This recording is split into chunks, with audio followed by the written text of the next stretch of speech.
the burning sun, I'll be the bright and black that's making you run. I feel alright and we'll feel alright, 'cause we'll work it out. Yeah, we'll work it out. I'll be doing this if you ever doubt, till the love runs out, till the love runs out. I'll be your ghost, your game, your stadium. I'll be your 50,000 clapping like one. I feel alright and I feel alright, 'cause I worked it out. Yeah, I worked it out. I'll be doing this if you ever doubt, till the love runs out, till the love runs out. I've got my mind made up and I can't let go. I'm killing every second till it saves my soul. I'll be running till the love runs out, till the love runs out. And we'll start a fire and we'll shut it down, till the love runs out, till the love. All right. Hello, I'm Jerry McKee, and welcome to Prime Time. We got a great special guest here, Michael McMeel, and he is a former drummer, and we're going to find out a little bit about how he got into drumming and a little bit of things there that changed his life a little bit. I'm having to get my little... Yeah, just a tad. and you're going to enjoy some of the things too, and some of the exciting things that he's got going on. If you ever heard about or saw the movie, which everybody has, was Crystal, he was just it's City Slickers, and so we're going to talk about inner City Slickers, and you're going to really love that too. And Michael, how you doing, sir? Well, good, Jerry, but I have to complain that your camera looks better than mine. And I'm going to report you to the FCC and just make sure that some steps are taken. But I'm doing great. Doing great. If I hadn't tapped into one of their satellites. I don't know what the heck, but your camera's beautiful. But it's good to be here, brother. It's good to be here. Great being here. And if you see this little logo behind me here, it's kind of blowed up a little bit, but we're going to talk about that little logo also. Now, you're born and raised right in Colorado, right? Raised it. Well, I was born in Chicago and moved to Colorado when I was a kid and got addicted to drums. My dad had some bongos that were on his piano, and I used to take the bongos and beat them with spoons. And then I upgraded. I got a snare drum for Christmas. That drove the neighbors crazy.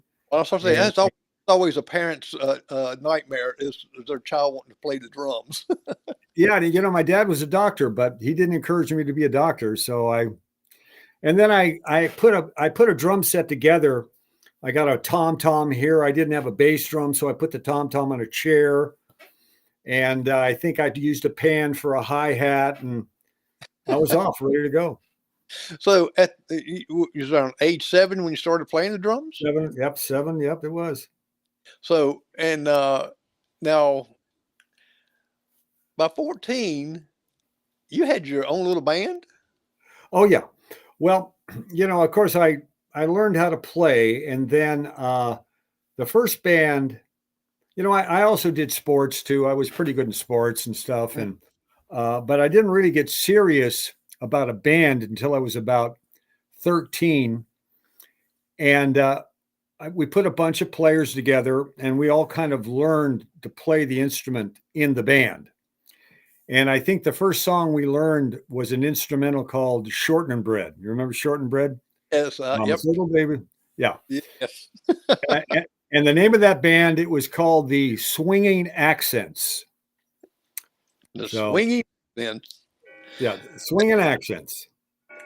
Now, you started playing in some clubs at a young age, right? Yeah. Well, the first club I played in was the Red Dog Inn.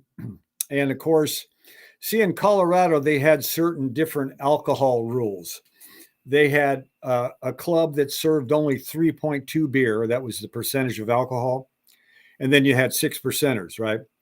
So you had to be 18 to play. I think that 2.5% used to be what the Army served the troops too. Oh, really? Yes. Well, they didn't want that 6%. Yeah, you had to be 18. So So we auditioned. She liked us, but she said, "You're too young." And I said, "Well, see, the stage was over in the corner, and right next to the stage was the doors." So I said, "Well, listen, I'll just play outside. The rest of the band can be inside. I'll play outside." She says, "No, that's not going to work." So my best friend Dave Anderson and I, we put together a letter from the Denver Liquor Board saying that they had given me permission to play. And we took, his dad was a notary, so we notarized it, and she knew it. We were full of it, but she let me play anyway. Well, that's pretty smart, though. Y'all come up with a letter. I'm just wondering, looking back, if you still had that letter, looking back, I wonder how the spelling or how the grammar was. I Y'all don't must know. be official. And of course, we did it on maybe a Smith Corona typewriter. Oh, So I'm yes. sure there were typos and all kinds of stuff. But that's where I started. And now, this was in Colorado, right? Yeah, Denver. All right. And then you moved to California. Well, years later, I mean, I had several bands in Colorado. I had one was the Accents, and then the other one was called Five Too Many. And then I had a group which was really popular in Denver called the Candy Store Prophets. And then that broke up, and then I was in the Crystal Palace Guard, and that broke up, and then I was in a group called CM Lord, and that was the group that we moved to California. 9 of us. There were 4 in the band, but the lead singer was married and had 2 kids. So we moved to California, just like the Beverly Hillbillies. And How did you come up with that name? I was listening to these names you was naming the band. How did you come up with that name? I have no idea. We didn't do drugs at the time, so that wasn't it. So well, I tried to ask other artists because John Cavity and Beaver Brown Band. I asked him how he got that name, and they said, "Well, we locked ourselves up in the garage and we went for hours and hours, and we hadn't looked over, and there's a paint can called Beaver Brown, so we went with that." Oh my gosh, yeah. Well, we didn't think that way, but so we all moved to California, and we lived in a 1-bedroom apartment, all 9 of us, for 6 months. Oh, wow. Yeah. Yeah. Then I got out of there and I found a place right off of Santa Monica Boulevard, but it was a $35 broom closet. So I lived in a broom closet for a year too. Couldn't get work because I had long hair. So I bought a short hair wig and tucked all my hair under and got a job. That is right, because back then, people don't realize this nowadays that if you had long hair, they just thought you were some type of hippie or some type of no good or something like that. Because everybody used to the short hair then. Or short. Guys that wore cowboy hats like that used to kick our ass. Yeah. So we were run out of. I mean, we were chased out of different places because of our hair, and got into a fight at McDonald's over the hair. My goodness. Well, and that's just people just don't realize that during that transition, when long hair we thought it was cool, and it's just like bell bottoms and the big wide collars. Oh yeah, disco stuff and all. I wore 4-inch platforms. 4-inch. Well, you're kind of tall now, aren't you? I mean, well, I was 6'4", so I was 6'8", and then of course I had an afro, so I was about 7 foot tall. And that was funny because when I went to Japan with 3 Dog Night, all the beds were like 5 feet something, and all the doors were, so I had to duck and my feet hung out. But that's another story. Now, when you was at broom closet, how much was you paying rent there? $35. And it was about a 4x8 broom closet. It had a bed, had no toilet or anything. So I used to go out and, water the flowers out there, So well, I read somewhere like that we kind of watered the sink too. Oh yeah, there was a sink there. But I was living the dream. I was like, it was the most exciting thing I'd ever done. I was 20, 21, Hollywood, California, man, back then, Sunset Strip, everybody was on there. Jimi Hendrix, the Doors, the Animals, everybody was just like happening. How did you come uh, into the studio? That did your whole band then get into the studio? Because I know that you replaced the drummer for Chaka Khan, right? Yeah. But prior to that, my band, we signed with Capitol Records. And, but, just like a bad marriage, that group broke up. And Kathy, a very talented woman, went on, got another band together. And then I was living off the Sunset Strip with my girlfriend named Raspberry. That's another story. And she was good friends. Say what? I was going to ask you about that name. That's an unusual Yeah. name. Okay. So, so I was living with Raspberry, and that's when I started, involving myself in, let's say, illegal pharmaceuticals. And I lived up right off the Sunset Strip, and Raspberry was good friends with the band in Rufus and Chaka Khan.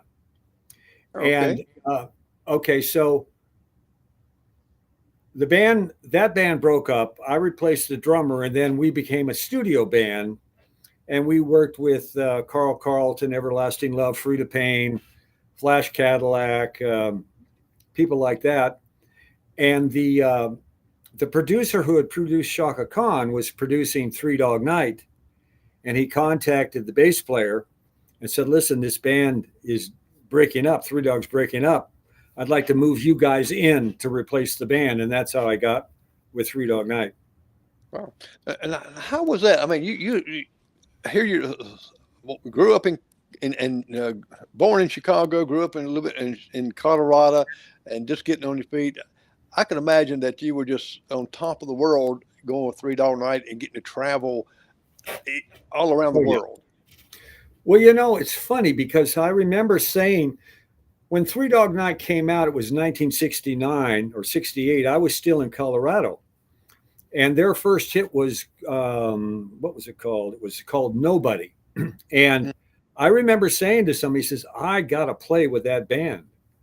And luck took me into that direction. Oh, it was great. I mean, at first it was like we had our own jet, limos everywhere. I mean, it sounds, like it was a lot of fun, but it was a lot of work because we were on the road all the time and everything seemed to be the same. The jet was the same. The hotel rooms were the same. The limos were the same, and of course, one of the biggest festivals that we ever played was the Schaefer Music Festival in New York.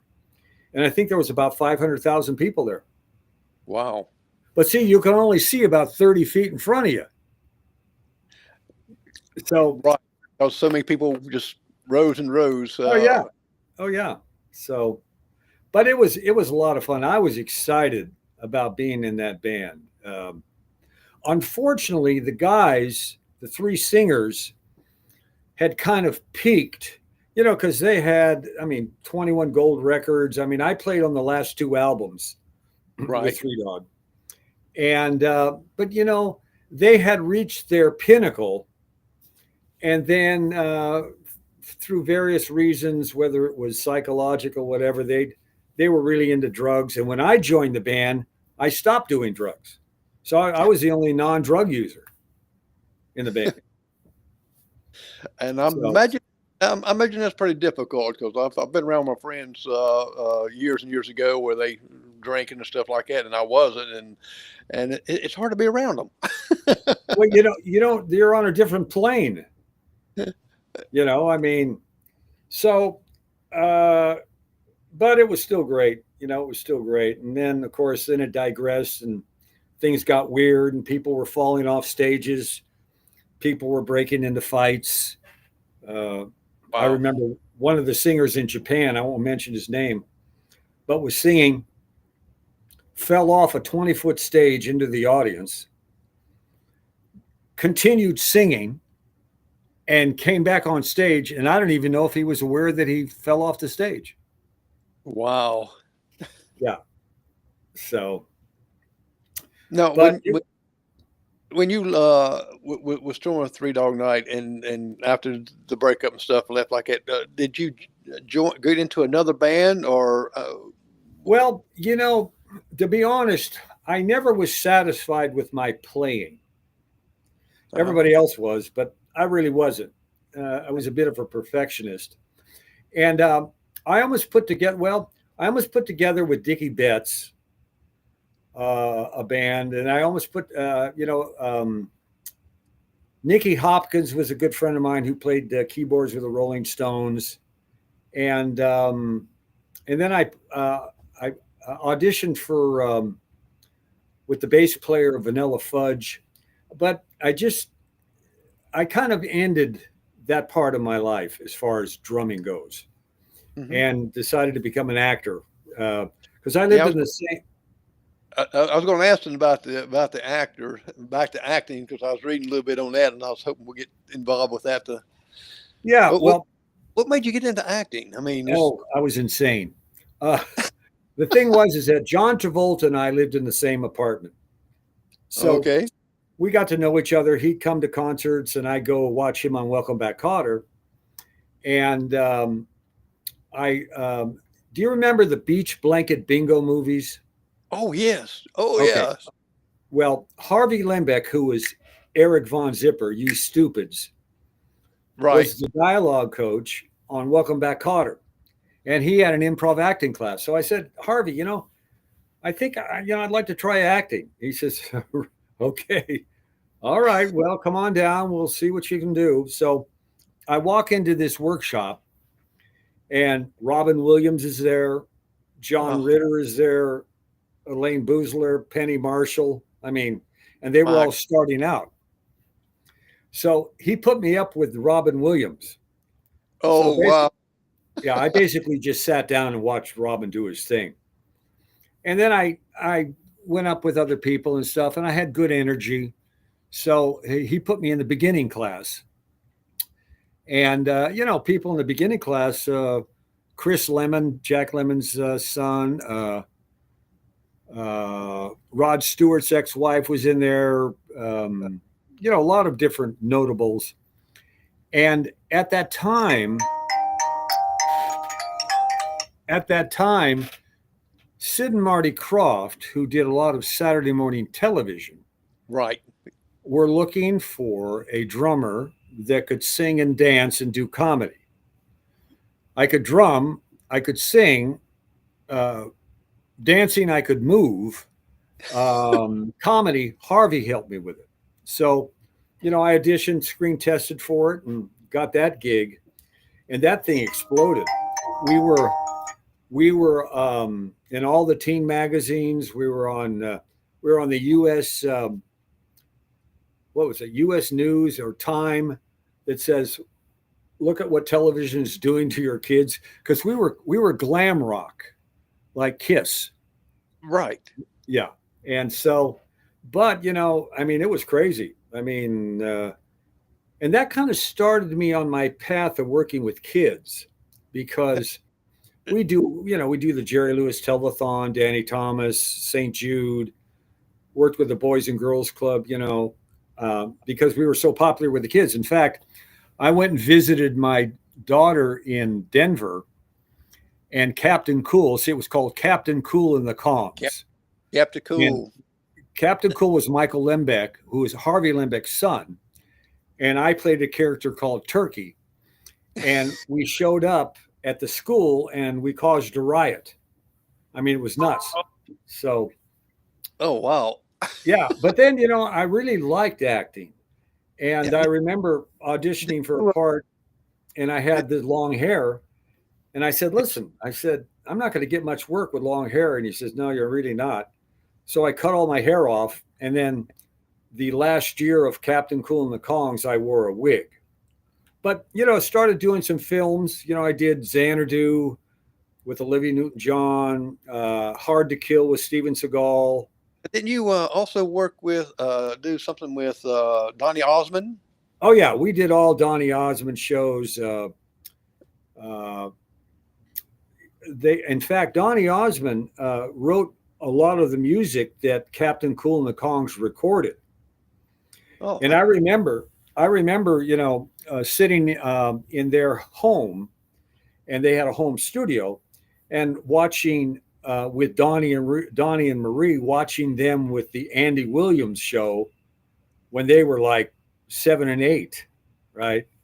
So it exposed me to a lot of things, but I never really found my niche in acting. I loved it. I taught acting, and I did some commercials, and but then I got involved with video production.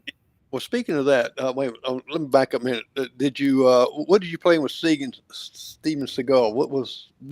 What did you characters you play there? Oh, I just played a small part. I was really a television technician. See, my good friend Bruce Malmuth, who directed the film, I was currently doing a play that he was directing. And he said, "Hey, listen, you want to come and do this part?" I'm still getting residuals from that, like $1.50. I think the smallest residual I got was 55 cents. So, yeah, it was Now you're acting. talking. Go ahead. I know you're talking acting, but you did a lot of commercials, right?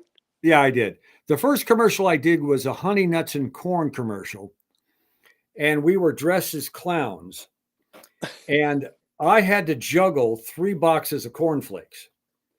Oh wow! And the reason I got the part wasn't because I was the best juggler, because they had professionals come in, but all the other professional jugglers complained about the boxes because they were not your regular boxes. They were color corrected, with no cereal in them, right?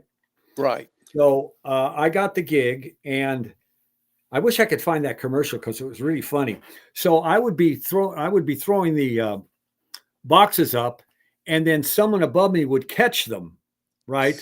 And we'd go, "What the heck happened?" Well, they caught 2 of them. They dropped the other one.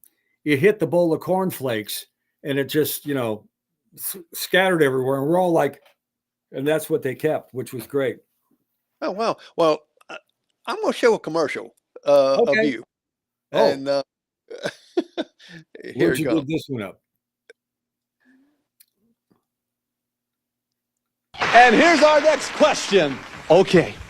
The most recent Carnation multi-product promotion was called See America for... Fun! For the holidays! For the Sorry, your history. Okay, and now it's time for the double refund jackpot. Yeah! Love it.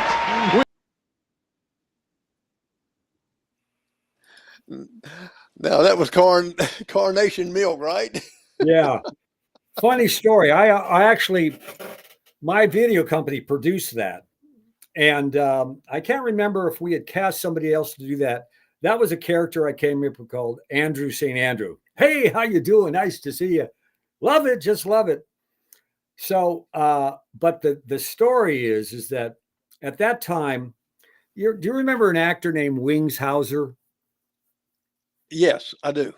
Okay, his son Cole Hauser is on Yellowstone. Yeah. Wow. Yeah, I watched him grow up. Anyway, so Wings and I were golf fanatics. So I shot that commercial, maybe about 45 minutes out of Hollywood. We finished about 5 a.m, and we wanted to play golf. So I went all the way back into Hollywood to get my golf clubs and go all the way back to play.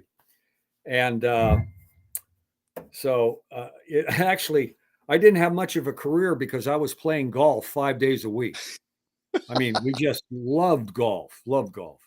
Well, you could become a professional golfer. Maybe could Now win that. I never could break 80. Oh, okay. But 90% of the golfers can't break 100. So That's I right. wasn't doing too badly. Yeah, That was a fun commercial. It really was.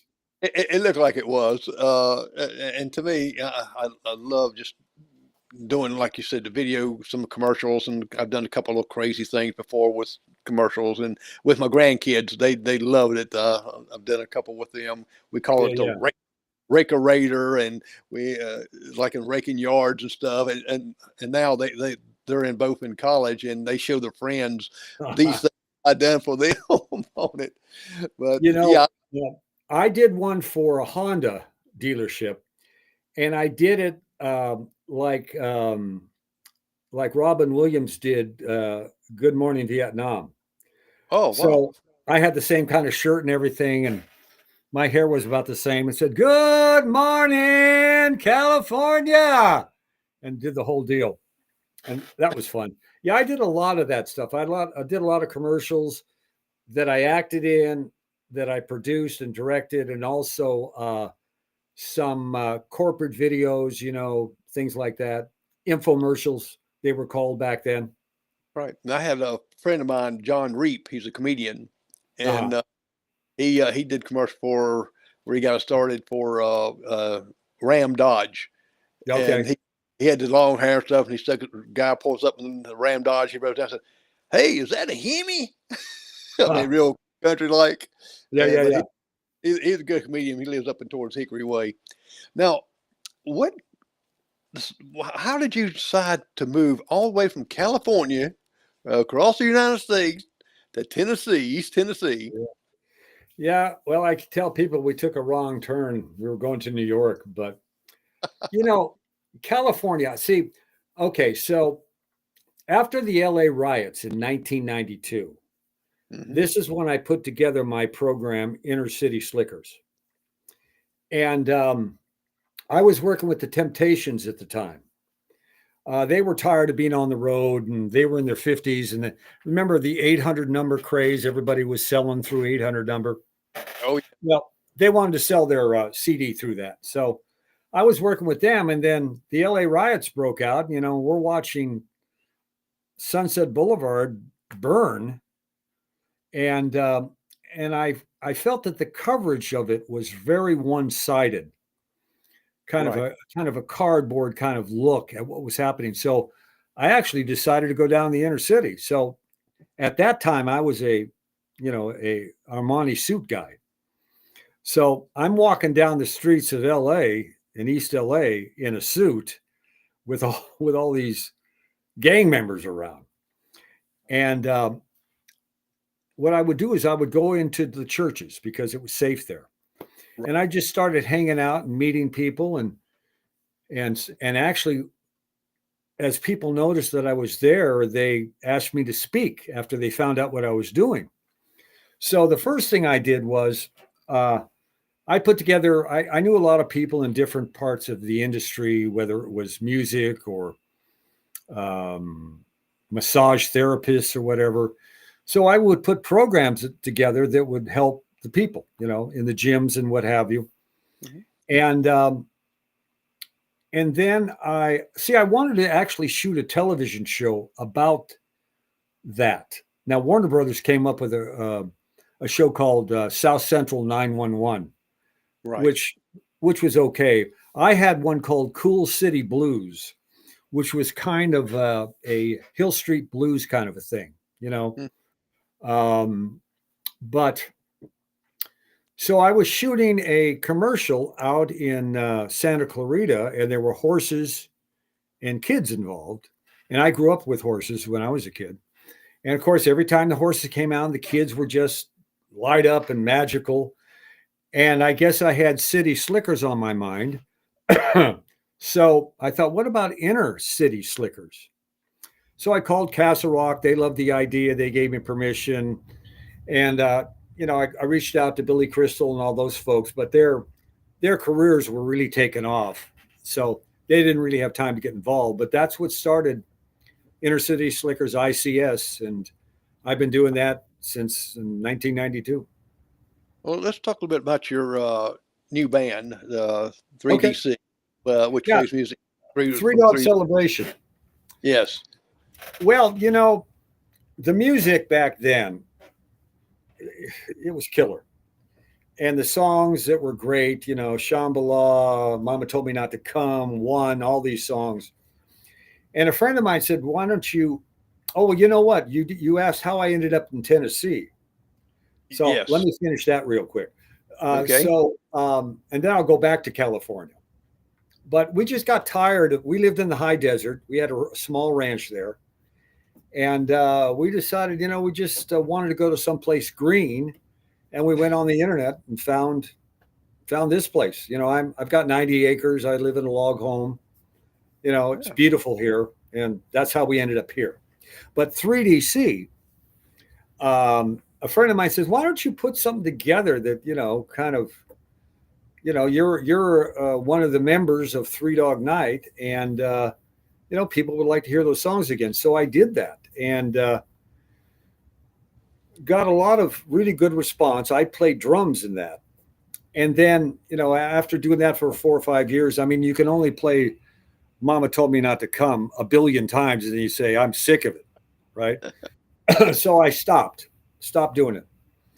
And then recently, I decided, I want to do it again, but I don't want to play drums on it. See, I played drums and did all the lead singing originally. So I thought, no, I'm just going to front the band and I'm going to put together a band. So I put together a band last year, and we rehearsed. Good band. So this might shock your audience. So we're performing at a club here called Open Chord, and we were in our 5th song, and I actually died on stage of a cardiac arrest. Oh, wow. Yeah. I was gone for about 10 minutes. Wow. And yeah. So, I mean, it was something. I felt dizzy. I sat down and I was gone. And my sister was in the audience and she freaked out. I mean, everybody freaked out. Danny, one of the singers, thought I was kidding around. So he made the sign of the cross over me, and everybody thought it was part of the act. But I was dead. But I had a good friend in the audience who was a doctor. He jumped on, started doing CPR. There was an EMT in the house. There were 4 nurses in the house. I was 3 minutes from a hospital. And so right now, and that happened December 20th. So I'm in recovery right now, not drug recovery, but heart recovery. Oh, wow, man. Yeah. Hello. Did you have a blockage or? Well, it was an electrical problem. I did have a small blockage, but it just seemed like it was a perfect storm of being dehydrated. I was caffeined up, have some energy. And I went. But I told people, I said, if I would have had all my affairs in order, because I had started my living trust and all that kind of stuff, it would have been a perfect way to go. No pain, doing what I love doing, and on to the next adventure. Well, God had other adventures set up for you in time. Yeah, he said, you ain't going yet. Now, the Brady Bunch hour variety show, was you on that also? Yeah. Okay, so now we're back in California. Okay. Well, I just happened to want to. That's okay. We're acclimating the audience. Okay. So that was with Captain Cool and the Kong. I was with, and then I did other bits, Bay City Rollers show, Donnie and Marie show, the Brady Bunch hour. I did all those things, and it was fun. It was crazy. The character I played was really goofy, but I did a film that I thought was going to be my breakout film. It was a rock and roll movie called Hanging on a Star, and I played one of the leads in it, and it was a good film. It was a coming of age film, rock band thing, but it didn't get released in the States. It got released overseas, so it didn't take my career where I thought it was going to. Right. Well, I know that sometimes it takes almost a lifetime to find your niche, right? Yeah. And I think you found it in the inner city slickers. And I've got some pictures I want to show, and we can talk about these pictures, okay? Okay, sure. All right. Well, we know who the guy is on the right, and the left is of course, is your logo for Yeah. the inner city slickers for kids, for us all. Uh, Yeah. Now, we didn't say too much about inner city slickers. What is this organization about? What is your organization about? Well, it's about it's we use horses to develop character, develop self-esteem. Uh, in all the years that I've been doing this, and I've been doing this, I had locations all around the country that kids didn't feel safe and they didn't know who to trust. So, in a combination with horses and with trust exercises and character building exercises, we take these kids from, zero to hero in one day. And people say, how can you transform a kid in one day? Well, we did. The secret though is to keep in touch with them. The follow up, that's the most important. But yeah, it's I took say what? I think we're going to show some of the kids here in just a moment too. On Okay. the face and stuff. We took horses and cowboys into every juvenile hall prison in Southern California. Now, this is the Fall of Faith. And this is where we asked these kids to climb a ladder.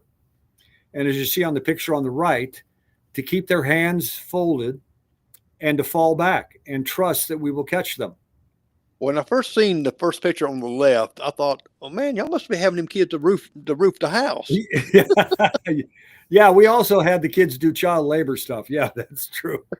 Although it's funny, but part of the program was the kids doing chores, mucking stalls, fixing fences, moving wood piles. I mean, clearing rocks out of an arena. Oh yeah, they worked.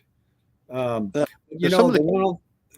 one on the left here, I finally agreed to do the Fall of Faith after like 15 years, and they dropped me.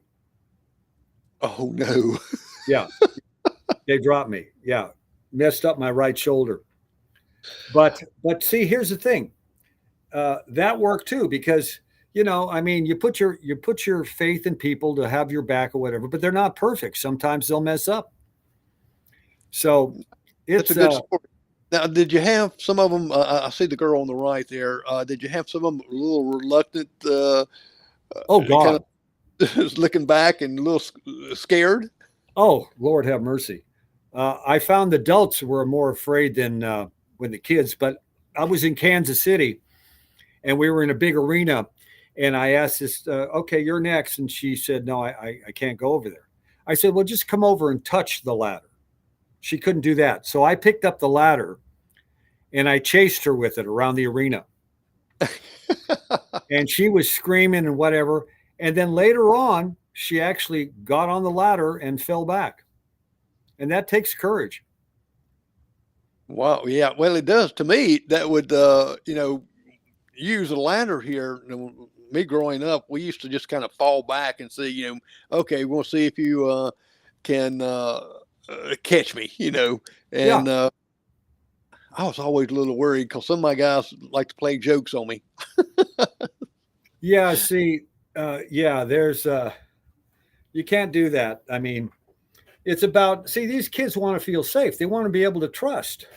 And they've been, who knows what situations they've been in. They've been screwed over so many times that they have little faith in adults. So that's good pictures. This is my favorite picture on the left. That is so sweet with this huge, huge animal. Yeah. That little tiny baby. And that horse is just laying there. Yeah, the horse is a magical thing. If you've got issues about anger or fear, the horses will bring that up. And they sense that this kid that's laying on that horse, they know it's a little kid, and they'll treat them accordingly.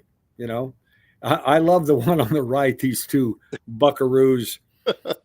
I mean, nothing like kids unfortunately don't get out much anymore. Yeah. In fact, a lot of the kids that have come up initially, they didn't want to be there because I always say, oh, okay, who didn't want to be here today? Usually all the hands go up. But by the end of the day, they don't want to leave. They have their favorite horse, they have their favorite wrangler, and they have their favorite experience that they take with them. It's Well, great. I just love the smiles on those two little boys there. Now, Yeah. what is the age? Is there an age limit that you put on, far as for inner city kids coming there, or any kids? Matter of fact of that. Well, kids at different ages process information differently. Mhm. So, with the two there on the right, that would be a younger group of kids, probably from the age of 7 to 10, right? Mhm. And then we would bump it up to kids like 12 to 18, because it's the same program, but you address them differently. You speak to them in a way that they can relate to it, and we've had tough kids. I've had on 2 occasions the kids jump me. Wow. Yeah, Well, and I know you don't take that personally. You take that as they reaching out, but in the way that they are used to doing. yeah. They're I mean, of course, I kick their ass, but and not in a way of physically harming them, but restraining them. Right. Right. This picture here is a great picture. This is in Colorado, and yeah, you see her face. Now these girls, let's see. Well, I probably shouldn't talk too much about them, just because of particular reasons. But as you Right. can see, on her face, it's like a soothing kind of mellow kind of a thing. And see, these kids don't know what they're getting into when they get there. Wow. They've been told horseback riding. They're not aware that they ride bareback. They're not aware that they have to pick up the horse's hooves.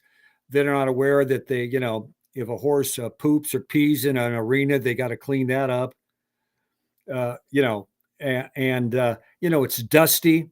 Gosh, we used to, in California, we used to have, they used to sleep over for 3 nights. We built an old West town in California, a saloon, barber shop, had a chuck wagon. But before we had that, the kids had to assemble their own tents, and sleep in the tents. And we had one group of girls that wouldn't come out of the tent until they put their makeup on. So, Oh, that's funny. I tell you, yeah, you it is. tell the soothe on her face there, and this animal, this beautiful animal here. Now you let them get the old West experience, learn about animals and the experience and understanding how to work with others too, Yeah. and kind of like a team. And I guess I read where you talked about using the Cowboy Code of Ethics. Yeah. Oh, yeah. And we switch over to another picture here. Yeah. It's perseverance. Okay. So, yeah. See the girl on the right? That's the mechanical bull. Now, that bull, when we first got it back in 1992, the object for the wranglers, because we always tried it out first, the object was to somehow make us fall off that bull. But with these kids, the thing is that you can tell that they have a safety strap on there, Uh-huh. so they can't fall off. They can actually ride that thing upside down, but they don't. It's still scary as heck. Look at her face. That thing goes up about 15 feet in the air. Yeah, I watched a video on that, and it was going way up, and I seen the fear when it first started going up, and after they started doing it, it's just like a roller coaster thing. They just, they loved it. Oh yeah, some do. There's this one girl that, again, see, it's what's the level of confront that kids have. Some wouldn't even get close to it. Then I would have a barrel on the ground and have them sit on that. And then we would rock that. See, it's just about participation. You don't have to be great at it. You don't have to go high. It's just you have to participate. We had a kid in a wheelchair that we took 5 guys and maneuvered that wheelchair up and down like it was the bull. And this kid just was having the best time. We work with autistic kids too. We work with the kids that, like I said, in wheelchairs. We've had kids on crutches. It's the experience. It's when you get a group of people together and you're moving together in, yeah, that's a great picture on the right. That was in Colorado too. The one on the left was in Missouri. In fact, that's a very rare horse. That's kind of a leopard skin. I'm not sure what breed other than it was leopard skin. But see, like she was kind of scared at first there a little bit. Oh yeah. I mean, look, it's a new experience. They don't know what to expect.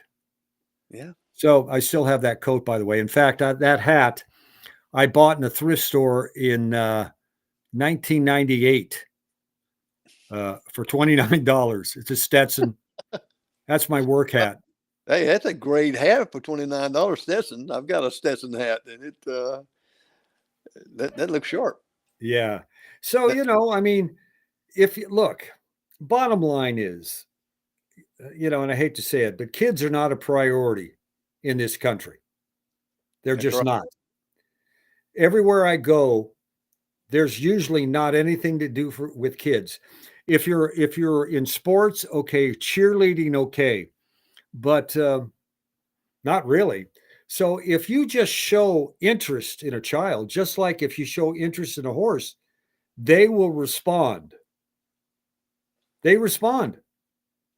Right. And just like the child on the right there, brushing the coat of that horse, right? And he probably never even touched a horse, has he? Oh no, he's probably never seen a horse in real life. So you're building these kids like self-esteem, learning kindness and dependability. Yep. One part I really liked what you said was keeping your word and being responsible. Yeah, see, that's another thing we talk about. When I first go with the kids, I introduce myself and whatever, and I said, now be honest with me, be brutal. On a scale of 1 to 10, 10 being the most, tell me how much you trust me. And I've had everything from -10 to +10. And when I get someone that trusts me at a plus, I said, no, you don't even know me. Give me about a 3. Let me earn your trust. And when it's a negative 10, I keep going back and say, okay, where am I at now? You're a -12, or okay, now you're a -5. This is great. This is called the Bermuda Triangle, where the kids start. It's kind of a triangle where they start at the point where the 2 cables are together. Then they have to learn and work together to continue going wider and wider and wider until the very end of it. That's a great team building, but not only team building, but one-on-one working with each other. Because look, you don't get anything done if you just do it yourself. And it's true. Not much fun either. Yeah. And I wanted to put that letter in there on the right too. I kind of read it. I know most people who can't read it unless they really have to look at it very closely. That just shows that what love these children have after they get through with the program, and it just kind of it touches their lives, and it does make a profound difference because a lot of mental health issues out there. It's a lot of kids is in depression, suicide. It's just unreal. They shouldn't be. They should be growing up as children to learn responsibility and to care and have kindness with one another. And I read that letter there, and I said, man, what a lovely letter. Yeah, I agree. I got something happening with my computer. I don't know if you can hear it. Let me just handle it. Yeah, I'll tell you, I mean, life is not easy. And unfortunately, the kids' parents weren't parented correctly, a lot of them. Right. And that legacy is handed down and handed down, where now, the respect that I had for my parents, a lot of the kids don't have that at all. They don't care. It's my way or the highway. And they're totally connected in a disconnected way via phones and the internet and all that stuff. And to get them outside and experience something that's real, it's not like via like what we're doing now. It's so important. And I just wish I could keep the best kept secret really is being of service to children. Yeah. It's the best kept secret. You get way more out of it than the kids do. You really do.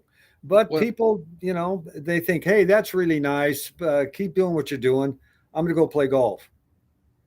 Or I'm going to do this, or I don't have time, or, it's not my kid, or whatever.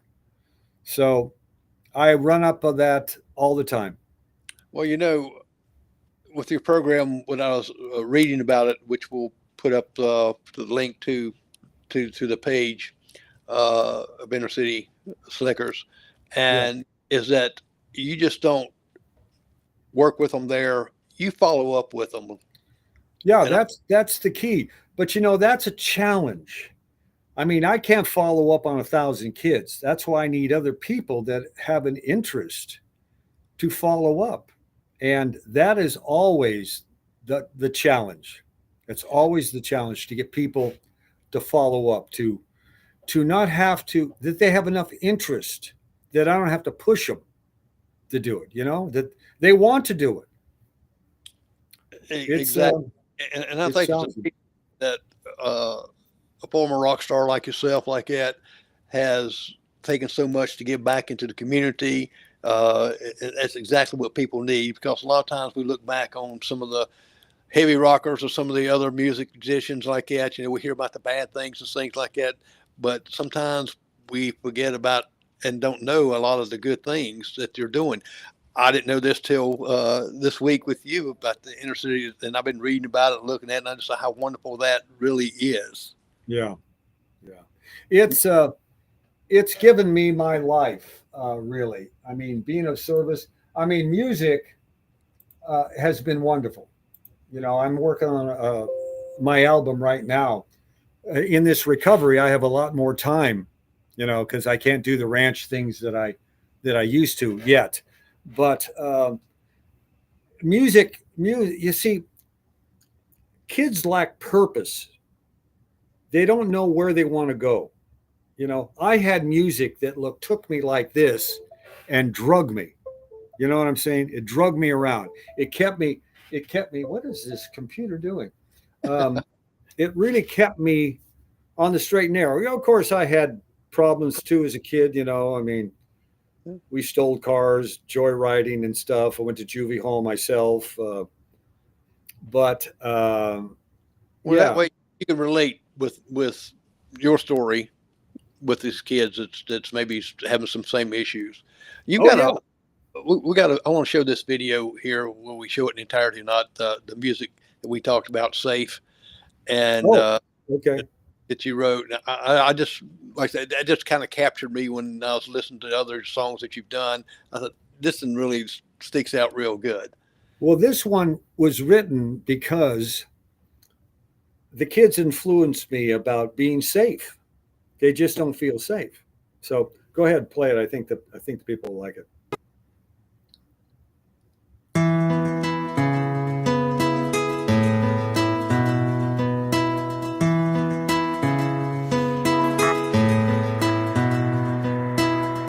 When the night is full of promises, and there's only you and me.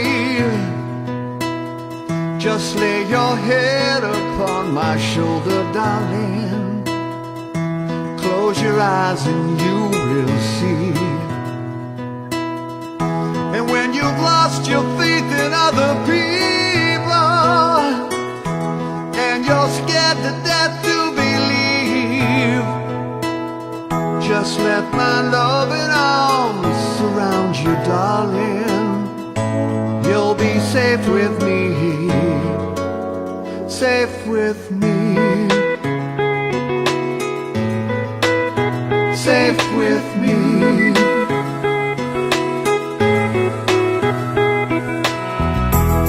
And when the world has long forgotten you,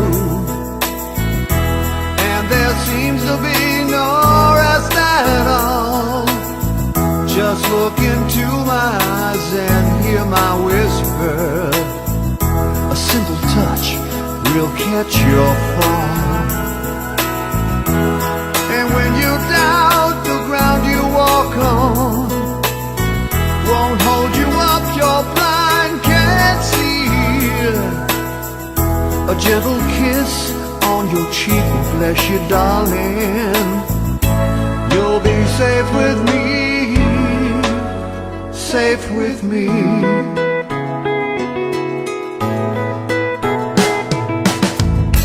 Got to find a way to chase those tears away, to lift your heart, to make you feel better.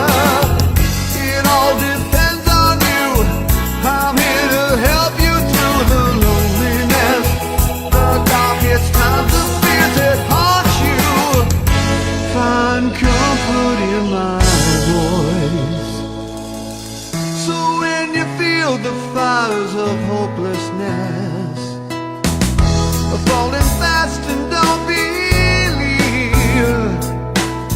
just let my loving arms surround you, darling. You'll be safe with me.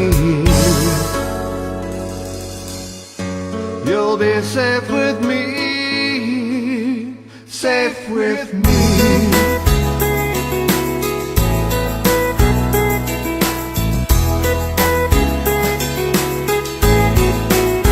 Safe with me,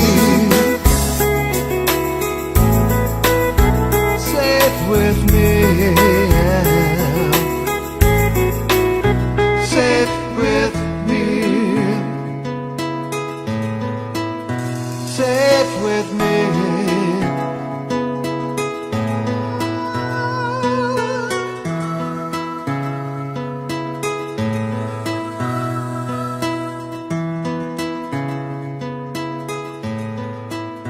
Safe with me. Just take a chance.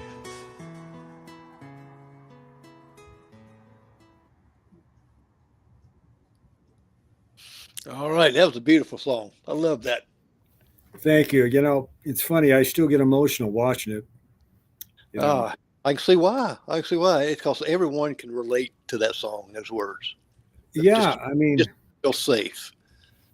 it's people want to feel safe. They want to be able to trust, and a lot of times they don't know who they have to be in order to be trusted. You follow? And these young girls who think they don't really know the kind of man they need to pick, you know, and the guys don't know what being a man is. It's like, it's, you know, This is, and that's why you have inner city slickers, and you know, your passion for helping children. You can see it in your passion there. You can see it in those pictures. We can see it in your Facebook page and your website. And people, I can tell you right now, they got a place to donate to help also for these children. Click on there and do what you can, and you just wouldn't be surprised just looking at these pictures. Just the pictures don't even do it, but get a chance. I was smart back in the day because I took thousands of pictures and thousands of videos. So, I mean, it's well documented. People can go on there and they can see the early years. For early years, oh, we're running out of time, so Yep. I won't carry on. Well, that's okay. But I mean, we can talk all night about this because it's a wonderful product like that. You can see the contact down below. Please contact. Go look at the website. Go look at the Facebook page. Michael, I really appreciate you coming on at a short notice, and I really enjoyed talking with you, reminiscing back older days until up to the minute. Well, brother, I appreciate it, and if I can do anything for you, you let me know. Sure. If you notice someone that just needs a little broadcast out, just shoot me a text or send me a message. I will.